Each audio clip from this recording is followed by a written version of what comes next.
Kali ini kita akan membahas pemerintahan daerah dan otonomi khusus. Suatu negara biasanya membagi wilayahnya dengan beberapa provinsi untuk mempererat hubungan serta keterjangkauan dengan masyarakatnya. Dalam pembagian wilayah tersebut, timbullah pemerintahan yang berskala yang lebih kecil yang di Indonesia disebut dengan pemerintahan daerah. Jika kita melihat dalam sejarah, Indonesia membentuk pertama kali pemerintah daerah dengan 8 provinsi melalui sidang PPKI pada 19 Agustus 1945 dan menunjuk 8 orang gubernur yang memimpin wilayah tersebut. Saat ini, Indonesia terdiri dari 34 provinsi, 415 kabupaten, dan 93 kota. Sistem pemerintahan daerah ini juga dapat dilihat pada beberapa negara seperti Britania Raya, sebuah negara kesatuan yang diatur di bawah sistem monarki konstitusional dan parlementer. Terdapat 4 negara kedaulatan Britania Raya, yaitu Inggris, Irlandia Utara, Skotlandia, dan Wales. 3 negara ini memiliki pemerintahan tersendiri dan berbeda-beda kekuasaannya dan berpusat di ibu kota masing-masing, yaitu Belfast di Irlandia Utara, Edinburgh di Skotlandia, dan Cardiff di Wales. Inggris dibagi menjadi 48 county atau provinsi yang masing-masing county memiliki Lord Lieutenant dan High Sheriff. Kedua jabatan ini dimaksudkan untuk mewakili monarki Britania Raya lokal. Amerika Serikat. Pada saat kemerdekaannya, Amerika Serikat hanya mempunyai 13 negara bagian. Jumlahnya bertambah dari tahun ke tahun, sehingga sekarang memiliki 50 negara bagian, seperti Alabama, Arkansas, California, Connecticut, Hawaii, Louisiana, Massachusetts, Michigan, New Jersey, New York, Rhode Island, Texas, Utah, Virginia, Washington, dan lainnya. Australia terdiri dari 6 negara bagian dan 10 wilayah di bawah pemerintahan dengan sistem federal. Wilayah adalah sebuah daerah yang mana pemerintah pusat memiliki wewenang yang lebih banyak.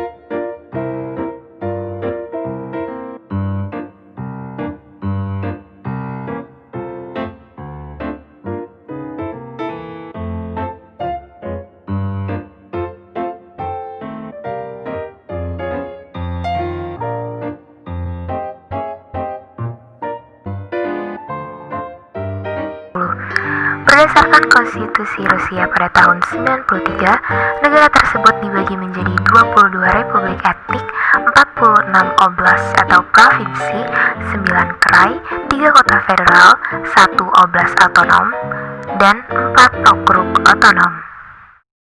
Cina, negara kesatuan sentralistik yang wilayahnya terbagi menjadi beberapa provinsi dan 2 daerah otonomi khusus, yaitu Hong Kong dan Macau.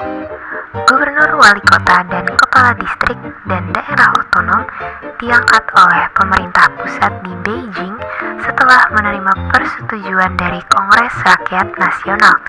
Negara ini memiliki 34 daerah administrasi.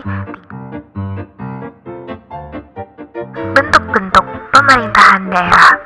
Ada 2 bentuk pemerintahan yang dipakai di dunia ini, yaitu local self-government dan local state government. Local self-government berwenang mengatur dan mengurus pemerintahan sendiri. Contohnya adalah pemerintahan daerah. Sedangkan local state government adalah bentuk pemerintahan yang bertugas hanya untuk menyelenggarakan instruksi-instruksi, arahan, petunjuk-petunjuk, dan kebijakan-kebijakan pemerintah pusat. Bentuk, struktur, dan fungsi pemerintahan daerah di dunia ini banyak dipengaruhi oleh lingkungannya. Yang pertama adalah sejarah. Sejarah merupakan salah satu faktor yang paling dominan yang mempengaruhi bentuk, struktur, dan fungsi pemerintahan daerah dalam suatu negara.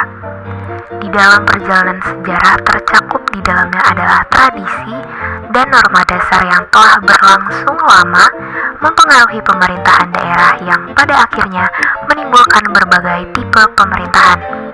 Seperti contohnya, di Inggris, tradisi demokrasi dan desentralisasi yang sudah dikenal sejak berabad-abad yang lalu telah mewarnai bentuk pemerintahan di Inggris.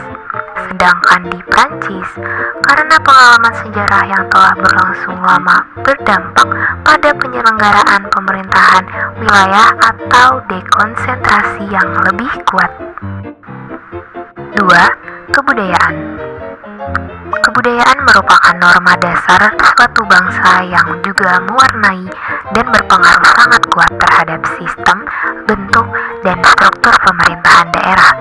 Contohnya bisa kita lihat di Yogyakarta. Pengaruh budaya Kesultanan Yogyakarta telah mempengaruhi bentuk, sistem, struktur, dan fungsi daerah istimewa Yogyakarta. 3. Tradisi keagamaan. Tradisi keagamaan yang dipegang teguh oleh masyarakat suatu negara juga turut mewarnai bentuk, sistem, struktur, dan fungsi pemerintahan daerah. Di Indonesia seperti di Aceh misalnya, semua kebijakan yang dibuat oleh pemerintah pusat maupun pemerintah daerah jika ingin dilaksanakan dan berhasil harus memperhatikan kaidah-kaidah agama Islam. 4. Geografi dan demografi. Keadaan alam dan keadaan penduduk di suatu daerah juga mempengaruhi sistem pemerintahan daerah. Kondisi alam dan kondisi penduduk di daerah tertentu memerlukan perbedaan perlakuan di dalam proses politik pemerintahan daerah. Perbedaan kondisi geografi dan kondisi penduduk dan juga karakter masyarakat setempat juga perlu mendapat perhatian yang serius, khususnya dalam memekarkan atau membentuk daerah baru. Di Indonesia, dalam menangani penyelenggaraan pemerintahan di daerah tertentu, pemerintah Indonesia memberikan perlakuan khusus dalam membuat kebijakan pemerintah setempat. Contohnya adalah di daerah Papua dan Papua Barat.